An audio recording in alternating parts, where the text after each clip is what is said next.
All right, thanks very much for giving us those details. That's the latest Morgan Stanley strategy on the capex boom. Let's connect then with Hemang Jani as well, who's joining in on the show. Hemang, good to have you on board. Of course, we're taking cognizance of what's happening in the mine. All right, we'll actually hear it out. Yesterday. Exactly. So let's hear out his views, actually. Apologies for that, on Coal India. And that was one of his top fundamental stock ideas. Definitely at current point, Coal India is something that we like. The way the entire European energy crisis has unfolded, I think the focus is shifting back to coal, and worldwide we are seeing a very strong growth in that. And we also feel that in the domestic market, the e-auction pricing has really gone up because the availability is much less.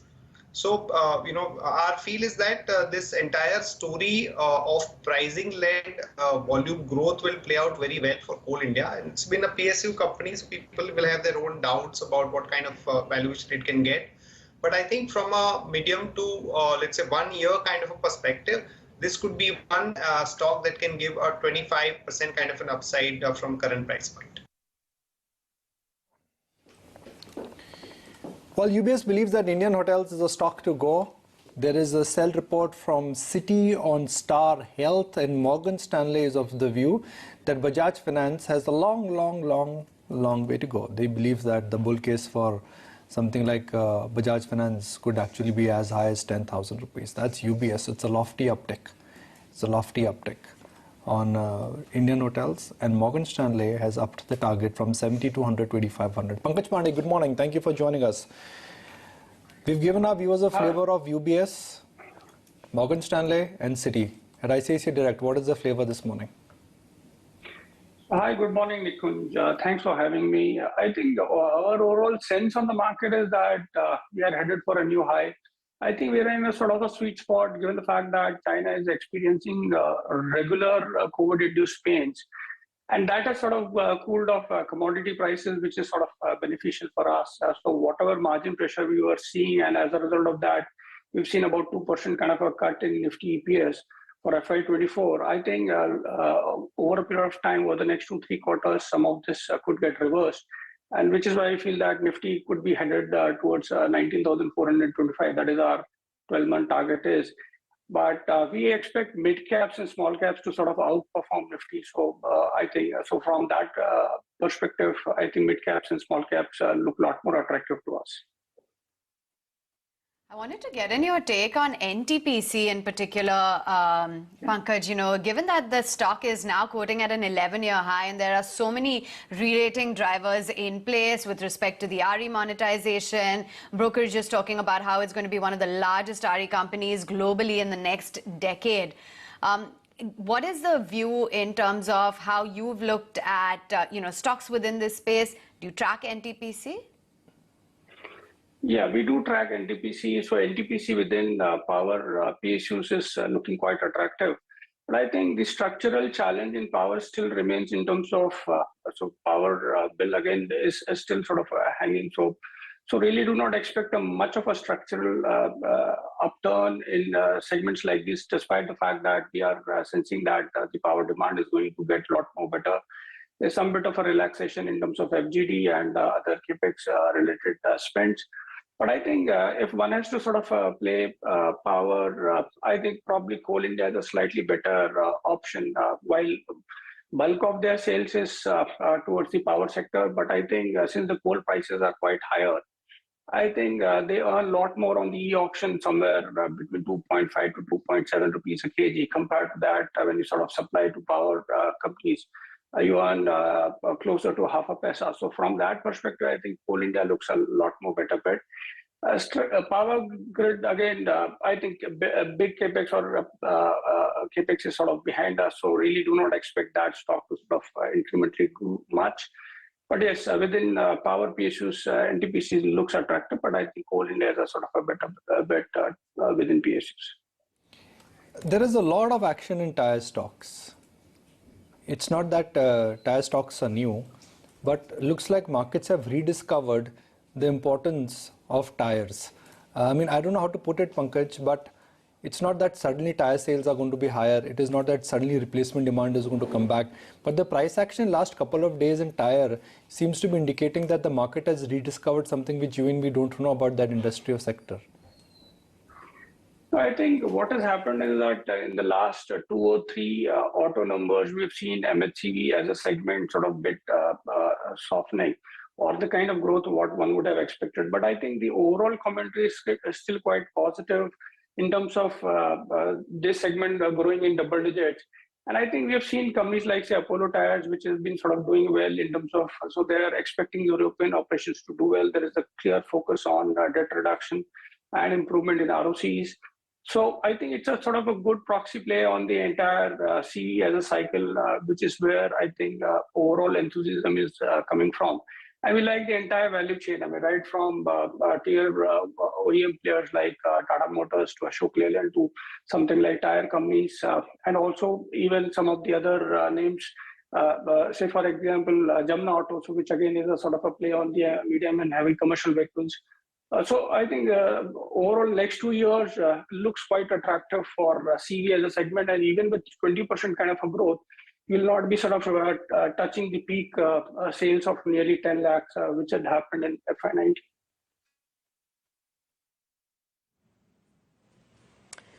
Well, we've seen the tire stocks do really, really well. And in fact, Apollo Tires hitting a 52-week high just yesterday, rising nearly 7% in trade. Okay, I'm going to the movers and shakers of yesterday's session. And with that, Kunal, let me come to you with Tata Tele. We saw what happened with Tata Tele in the previous week, right? The way it went up. Actually, I'll pose that question to Naresh. Naresh, we saw what happened with Tata Tele last week. The way it rose, a few sessions only higher by 40%. Yesterday, down by about 7.5%, one of the top losing stocks. Would this be an entry point? So that's a stock better avoided. The moves have been all around the place. So the stock went all the way from 30, 40 levels to 218, 290, back to sub 100, then back to 200, now went back to 100 again. Now bounced back to 150, and now we are back to 120, 130s and 120s. Such sort of volatile moves are something which you would be better off avoided. So I would still have an avoid on the stock. Let it go wherever it wants to. Tata Tele, 122 rupees. I'm not getting into the merit and getting into that same argument again whether our viewers should be buying these companies or the so-called penny stocks or businesses where we know that the fundamental mismatch is there in terms of where the price has moved and where the earnings are headed. Folks, just remember one thing. In the short term, it's momentum, but in the long term, it's earnings. If earnings are not there, trust me, the short-term deep swell in the stock prices will not continue.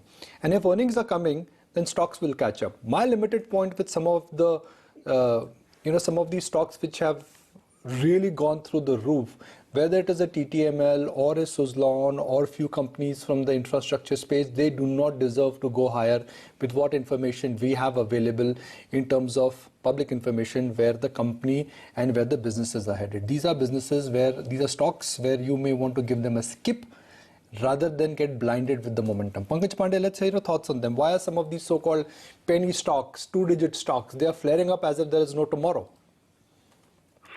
So Nikunj, if you look at last few weeks, mid caps and small caps have been doing substantially well compared to large caps. And I think obviously penny stocks attract a lot of investor interest given the fact that there is a perception that you can buy more quantities. But I think one should not really downtrade in terms of quality, even in the across market conditions.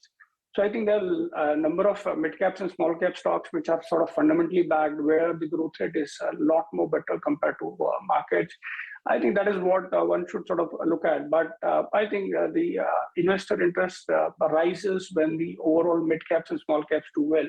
And that is the time one needs to be cautious as well, because like you said, anything which is not backed by earnings or sound fundamentals will pose challenges both in terms of price correction and time correction.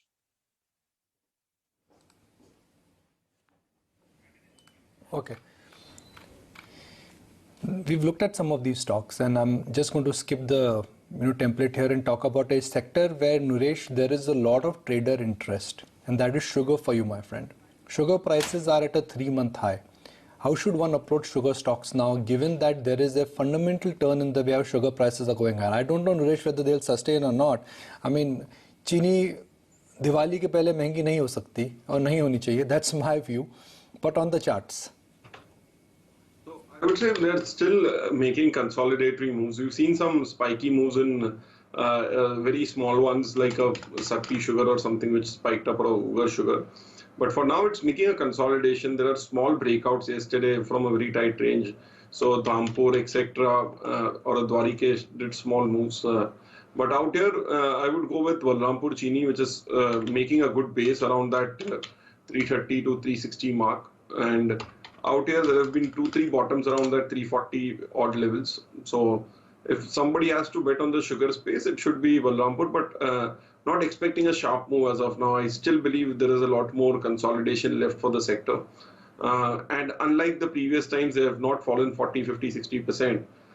So that tells you that at least the cyclicality which was there before is not there. But I would go with Balrampur, but I would still not expect some superlative move from here on.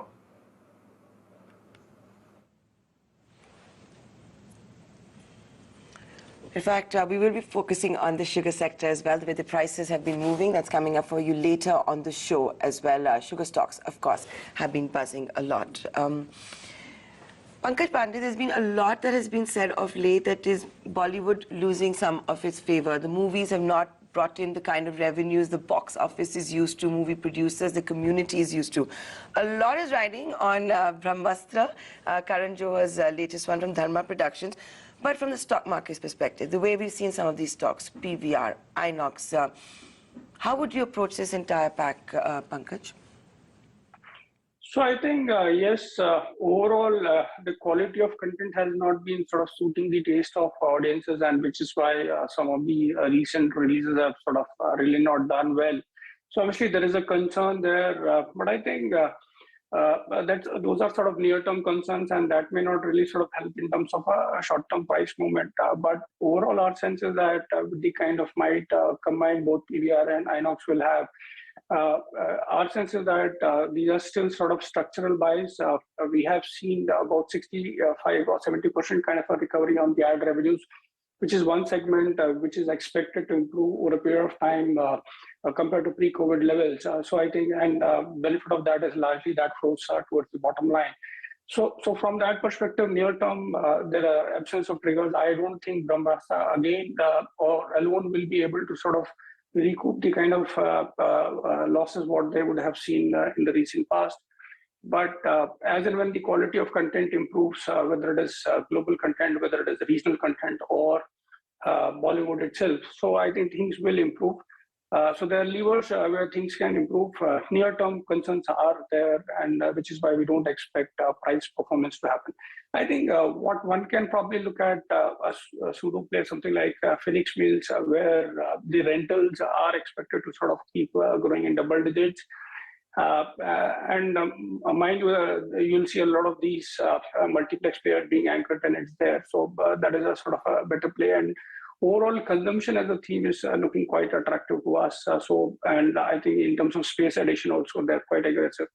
So I think probably Phoenix Mills looks a lot more better if one does not want a specific play like PVR and Inox. Let's get in a view on the charts, Kunal, and some of the yesterday's interesting movers. There's Varun Beverages, which fled up on the charts within the broader markets. And you also had something like an Ambuja Cements, which was up about 4% or so in trade. How are the charts looking? So Varun Beverage was a surprise, frankly, because I was actually expecting the stock to consolidate. This is the fifth straight month where the stock has gained very good traction for itself, and it's been more consistent because I think the last 4 months the average returns for the stock is around 5.5 to 6%. This month so far, in the start of this month itself, the stock has clocked more than 5% kind of a return. So, which means that it's going into a theme of a consistent price uptrend and not a pause as such. The reason why I was expecting consolidation is because the monthly and the weekly indicators for example, the RSI is almost at a point of 88, 90 odd for Varun Beverages. So that calls in for either some sort of a time-wise correction or a price-wise correction for the stock price. So I believe possibly over the next couple of months, you might see the stock taking a bit of a rest, but then initiating a buy at current levels may not be good purely in terms of the risk reward for Varun Beverages. Ambuja Cement, on the other hand, I think also has done exceptionally well. In fact, we were discussing this, that from the cement pack, this is the stock which I would prefer as compared to rest of the other stocks like Ultratech Cement or maybe the likes of India Cement, etc. Because there has been more consistency of price action for Ambuja Cement in both the phases, when the markets were going down in the month of May, June, as well as when the markets start to get into a recovery phase. So I think that's a standout stock from the entire cement pack. I'm just looking at some stocks based on volume action. And the star yesterday on National Stock Exchange actually was Tata Power.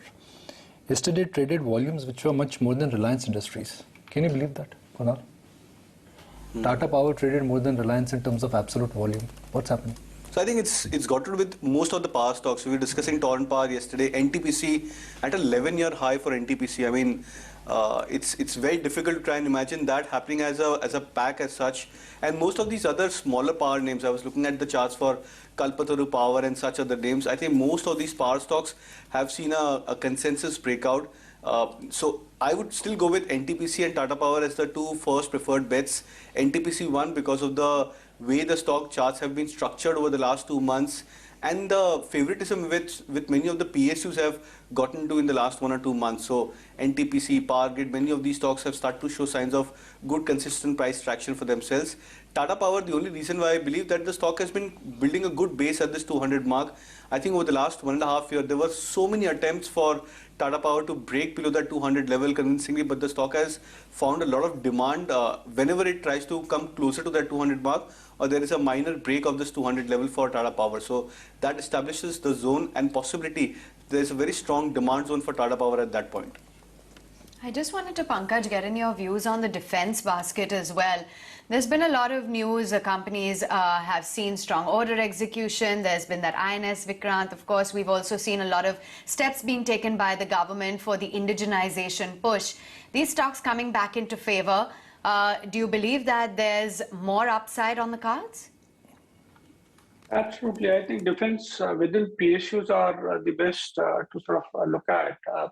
Largely because when you sort of look at, say, some company like BDL, which is largely into missiles, so that's a sort of a consumable, the growth rate expectation is there is about 25%, even for a company like Hindustan Aeronautics. With Tejas Mark II, metal cutting is already done. Probably we might have a prototype at the end of this year. And if the government goes on as planned with a sort of addition of 108 odd planes or 6 squadrons, I think this company is already sitting on an order book of 85,000 odd crores. Annual run rate is about 25,000 crores. So that will add another 50,000 plus crores to their overall order book. So while near terms and next 2 years earning growth could be sort of lower, but there is a big trigger in terms of visibility improving substantially, and also that sort of culminating into revenue growth.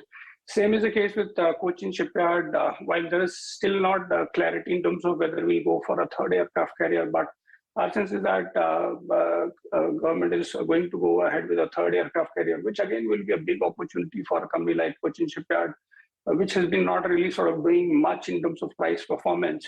So, and mind you, these stocks are still sort of better from a PE multiple perspective. So BDL is somewhere about closer to 20 times. You have HAL at about 24, 25 times. So from that perspective, I think we've seen good amount of price move. Our sense is that some of these names could do a lot more better within the PSU pack or from a defense perspective. And I think indigenization overall is going up. So next 3 to 5 years, we'll have 5 lakh crore kind of an ordering and tendering opportunity, and bulk of it will be sort of indigenized. So I think defense is one sector which is expected to remain in limelight for a decent period of time.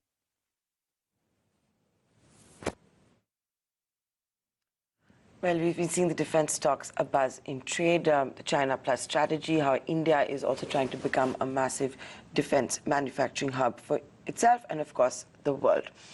Well, we've seen the Asian markets trend lower. The SGX Nifty is also indicating a negative start for our own markets. But we're going to continue to get you money-making ideas, fundamental ideas, all the way till opening bell. Here is Chakri Lokpriya, and here he is talking about SRF. You know, holdings are still geared towards specialty chemicals. SRF is one of them among the top holdings. All the companies in the specialty chemical space, Deepak Nitrite, PI Industries, Coromandel, these are the companies in which I think we have significant holdings.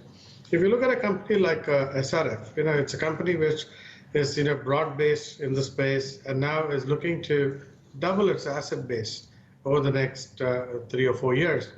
That talks about, you know, not just the confidence of the company, but the growth rates that the industry has to offer for also the other players. The better players will capture greater market share.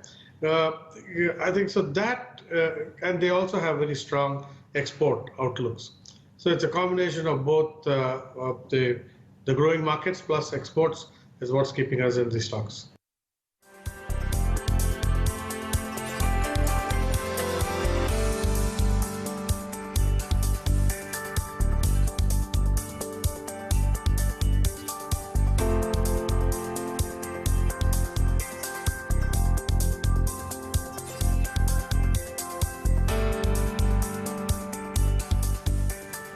Fundamental ideas that we're going to keep getting you till opening bell.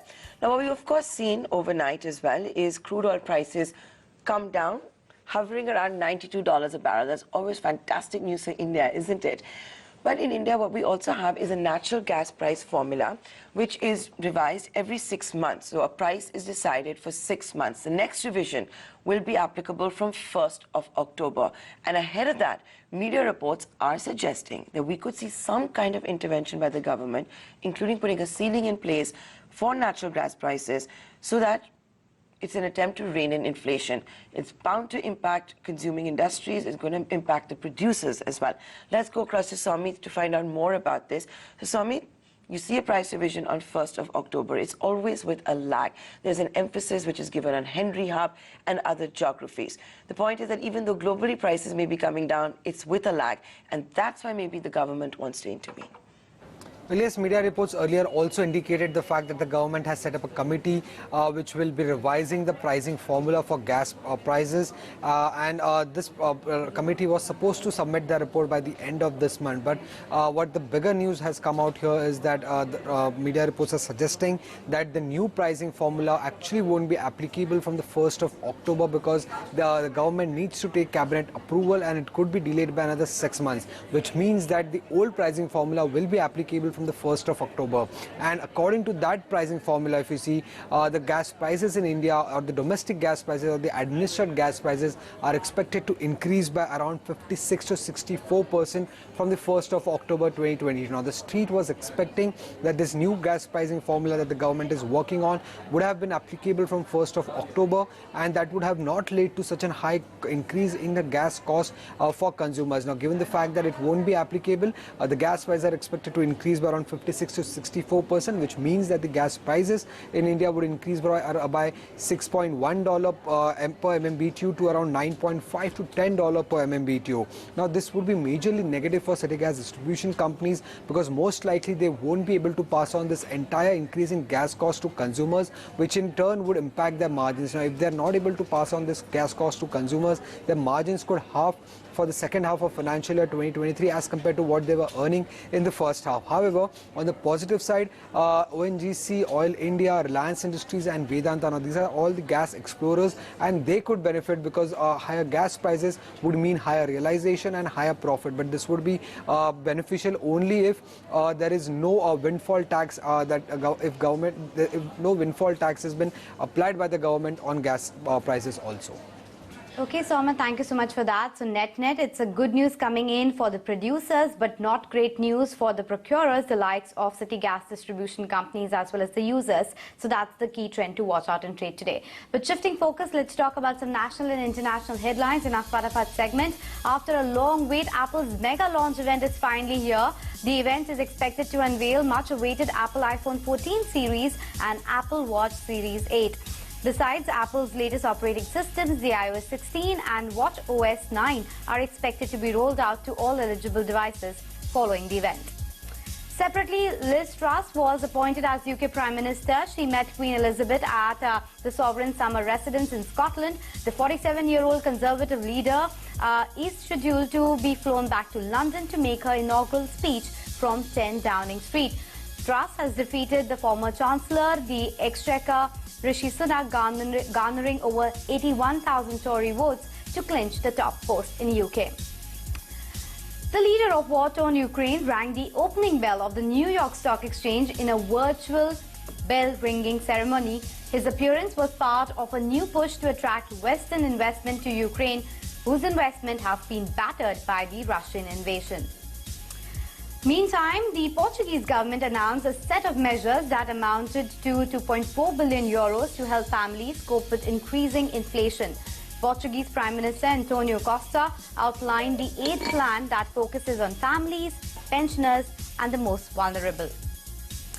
In the US, though, there were scenes of destruction along California as wildfires torched homes in the south. The state is dealing with multiple wildfires, with a brutal heat wave and dry weather adding to the fire danger. Over 4,000 firefighters are battling 14 large fires across California.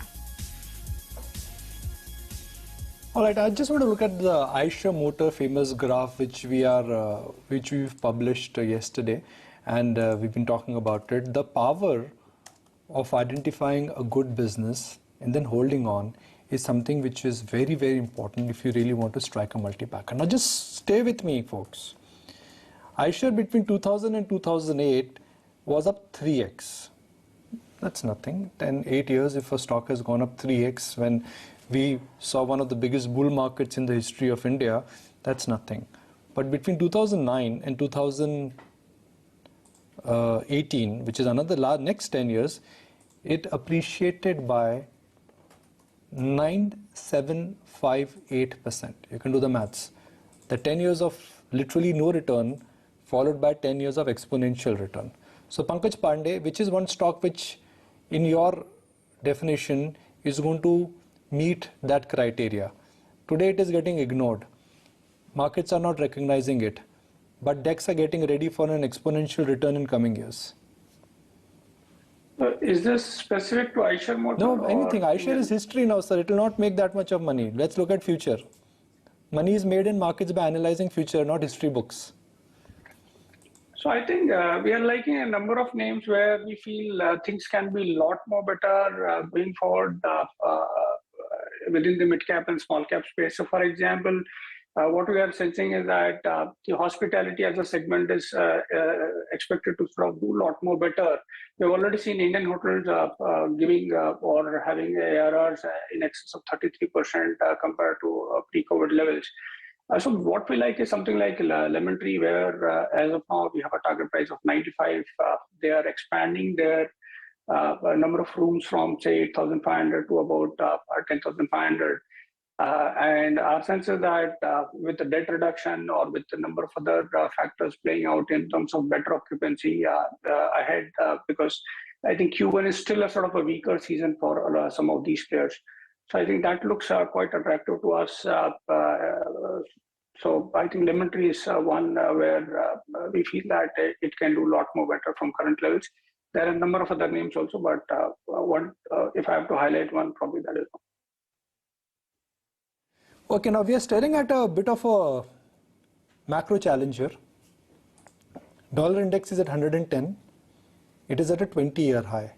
How long can we ignore that? Should we ignore that? Question number one. The 10-year paper, which is the US 10-year, the most traded instrument in the world, is now firmly above 3%. So will equity markets globally catch up with what's happening in the money market? And then will that have a snowball or a spillover effect on India? That is, if you ask me, is something which cannot be ignored. Don't ignore the screen. SGX is down. US bond yields are almost at 3.5, which means they've gone back to almost when the peak of the year was. It's at the June high, when inflation was scary. And the dollar index is at a 20 years. Can we continue to ignore that? That is something which I would like to submit to everybody today, that will macros catch up. The second trend is sell-off in commodities. Now, if there is sell-off in commodities, then is it a demand compression? And Pankaj, isn't this ironical? 10-year paper is going higher because there is an inflation concern. If there is inflation concern, then why at the same time commodity prices are coming down? If commodity prices are coming down, then inflation should come down. So I'm just trying to understand that by what is right, what is wrong. Okay, inflation concern, yields are going higher, fair point. But if commodities are coming down, then where is the inflation concern? So I think a couple of points here, Nikunj. One is structurally, when you sort of look at US bond yields, people have made a lot of money because interest rate there had come down from, say, high single digits to nearly zero in this last 15, 20 odd years. So bond market has been typically very good. But our sense is that if the interest rates were to sort of rise from, say, 0% to closer to 4%, which is what Fed is sort of aiming at, then I think it is not a very good scenario for bond investors. And somewhere down the line, our sense is that it will have a positive rub-off on the equities. So allocation towards equities can go up. And I think if commodities continue to sort of remain soft, given the fact that globally you don't see any of the big block is going to sort of grow. So I think that's a sort of a structural positive for us, given the fact that key commodity like crude, if it is at elevated levels, that puts a lot of pressure on inflation, currency, and a number of other factors. So I think we are on a sort of a sweet spot. So one is our sense is that allocation into the bond, allocation in terms of equity can be a lot more better for a country like India compared to a lot of other global geographies. So from that perspective, I think we have been a sweet spot, and we've seen that there is a clear divergence happening from what is happening globally and what is happening domestically. Because when we sort of look at from pre-COVID highs, the US market is up about 24-25%. Compared to that, the mid-cap index is up about 70%. The small cap is up about 50-odd%. Nifty is about 42-odd%. So we are sort of clearly diverging. And I think if overall this setup remains there, then our sense is that probably next 3 to 5 years, we're looking at a lot more better levels for markets, whether it is Nifty, whether it is mid caps or small caps. Decoupling is something that we highlighted right here on ET now, and the rest of the market is, of course, now talking about it. As they say, follow the leader. Okay, that time of the show where we get your ideas from the broader markets. So Kunal and Naresh have their list ready with them. And Kunal, I'll come to you first. What are the big ideas from the broader markets that you brought today? In the last 3-4 days, many of the paper stocks have started to get into a correction phase. So I would go with a sell on Andhra paper. In fact, many of the other names like West Coast paper, etc., they've also gone through a 5% to 7% correction with a very bearish kind of a candlestick formations over the last 3 days for these names. So Andhra paper is what I would pick up as a shorting opportunity. Targets of 450, stop loss at 473.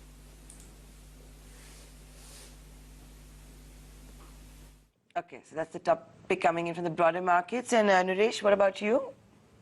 So that would be a buy on Tata Power. The stock saw a very large volume jump up yesterday, not just the price part. The price part, it broke about 242, but the volume jump up was almost 5x the normal volumes. And that too in the cash side of it. That clearly suggests something is pretty strong about the stock out here. So a dip today would be a buying opportunity. A stop loss at 235 and a target price of 270.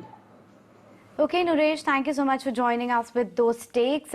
We'll keep coming back to you because we're just about to get the pre-open rates from the market as well. But while we wait for that, let's move on and get you a special segment, What's the Khabar? And we wanted to focus on Apollo Tyres, given the fact that yesterday we saw a positive brokerage action from Morgan Stanley and the stock also reacted quite positively. Now, Citi's Auto Investor Trip report says that demand outlook is positive for Apollo Tyres and pricing environment also looks healthy for the company. Sharad is joining us with more details on all of this khabar. Sharad, hi. Well, yes, the focus is on Apollo Tyres, and from the Citi India's Auto Investor Strip, the important buzz is coming in is that the demand outlook is positive and there's going to be a moderation seen in the second quarter itself. Two reasons should attribute it. Firstly is the seasonality, especially for its commercial vehicle portfolio, and of course the rising cost pressure coming in from the freight operators. The pricing environment, however, has been healthy, and that has supported the margins. Over the last year itself, the company had taken almost 17 to 19% hike over the pricing, and going ahead they are also focusing on their cash flow improvement, and so there won't be any major growth capex plans going ahead. Apart from this, the freight demand is expected to pick up and is strong, and also the offtake numbers will be good from the third quarter of FY23 itself. And the tractor tire demand, however, is uncertain for now, given that rainfall has been impacted in certain states in India. And apart from that, the European operations are still stable. Now, we did check the Bloomberg analyst estimates, and out of 31 analysts tracking the stock, almost 75% analysts have a buy rating on it, while the remaining 22% have a sell rating. A 12-month target price is set at almost 282 rupees, and yesterday Morgan Stanley had initiated the coverage on it with an overweight rating at the target price of 329 rupees per share for the company itself, and they had stated that the India business is set for a turnaround. And the stock action, if we see, the stock is up almost 54% from its June lows itself, and of course two reasons are attributed to it: the correction coming in the Brent crude space, and also the improvement seen in the replacement area. Last 3 months alone, we've seen 30% uptick in the Polo Tire stock price. Yesterday, more than 7%. It hit a 52-week high as well. That's the cover on D Street. Thanks a lot, Sharad, for joining in with that. Nilesh, another stock that was standing out in trade yesterday. I want to know if the momentum is carrying on. Apollo Hospitals. So Apollo Hospitals is something which I've not been tracking of late, because the stock has gone into a sideways to a downward trend. It sees moves for a day or two and no follow-up as such. So the stock is still now, say till the time it doesn't go back about that 4600 mark, it would still be in a downtrend. So would watch out for 4600 to cross. The stock has been making low tops and low bottoms from that 5800 mark, then at 5000, and the last top is around 4600. So would wait for a further confirmation of a 4600 to call a reversal here. Okay, Naresh, so that's the word coming in on Apollo Hospitals. But the biggest skew really to watch out for, not only in India but across the world, is what's happening with dollar index. Of course, we have been talking about how it's sitting at 20-year high level. But where is it likely to move from here on? Kunal, any sense as to where it's headed? Because it's impacting other currencies. Yen is now at a 24-year low. In fact, that's what the composition of the dollar index is, that, majority of the weightage is for euro, 57% approximately, and I think 23% is for, Japanese yen, and then rest of the other, 4 currencies, etc. But I think the major chunk of the rally or the depreciation, whatever you may, want to look at, is actually happening in the Japanese yen. From 138, which was, I think, the last month high for Japanese yen, the currency is now at 142 plus levels for itself. That's, I think, one of the reasons why I believe you're seeing a sharp, rise in the dollar index. And I think the indicators are still not entering into any kind of an overbought territory for the other currencies. So I think that's one of the other concerns, like Swiss franc, etc. These currencies are not getting into any overbought territory. So till the time they don't get into an overbought territory, the dollar index may also not get into an overbought territory, which means that this trend would continue for dollar index. So difficult to ascertain the value, because when you see a breakout, an uncharted move towards an uncharted territory, it's very difficult to try and sense where the asset class would take a resistance. But then I think this move is here to sustain for the dollar index. Possibly another couple of dollars, 112, 112 and a half, could be seen possibly in the next 1 to 2 weeks. Okay, so we are at 20-year high. The expectation seems to be the kind of action that we're continuing to see from the US Fed. Maybe the dollar index will gain more strength, and on the back of that, what we've seen is gold prices come down, and the other asset class, cryptos don't do well when the dollar does well, and you saw Bitcoin, in fact, crack below $19,000 as well. So you're seeing a big crypto meltdown also, thanks to the US dollar strengthening.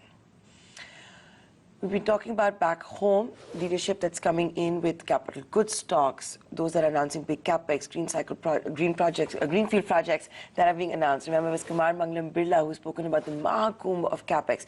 So with that turnaround in the capex cycle by corporate India, maybe almost after a decade, what are the opportunities that exist in the equity markets? Is one of the questions we asked Nilesh Shah of Kotak AMC. Here he is.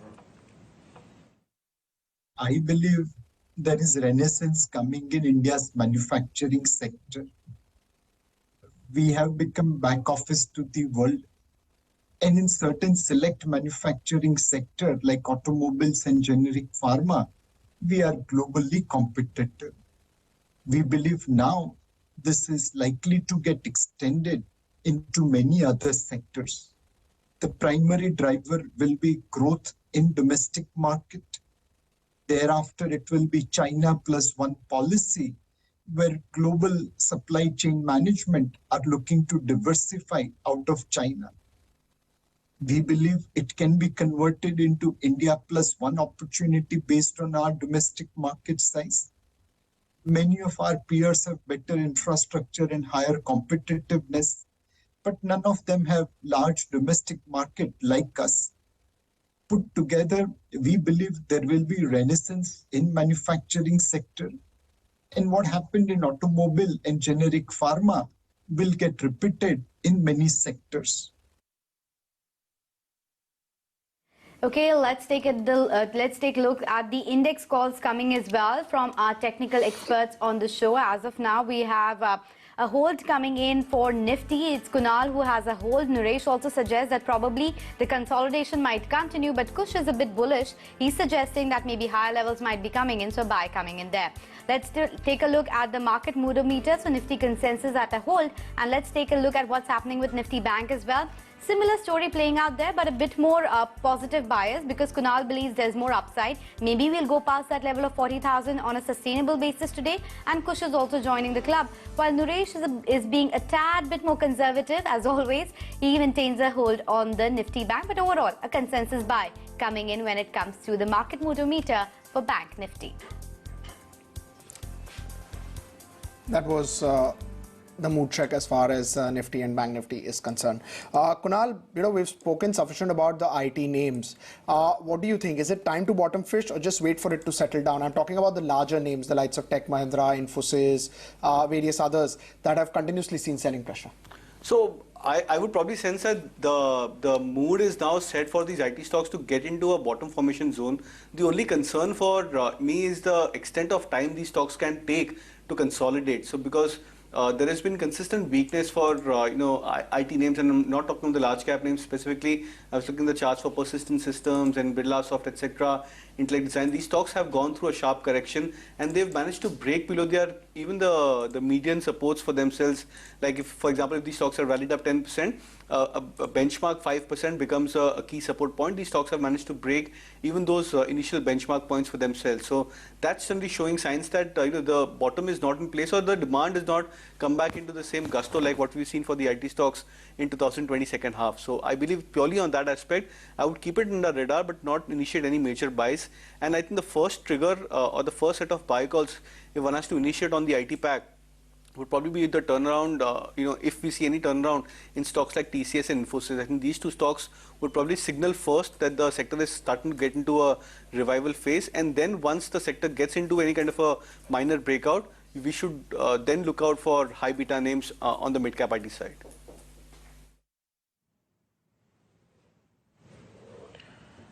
Okay. Pankaj Pandey, before we let you go, today morning we've been talking a lot about ICICI Bank, the price, almost at perfection, right? The re-rating, the second re-rating the markets are expecting when it comes to financials. Are you folks also doing that?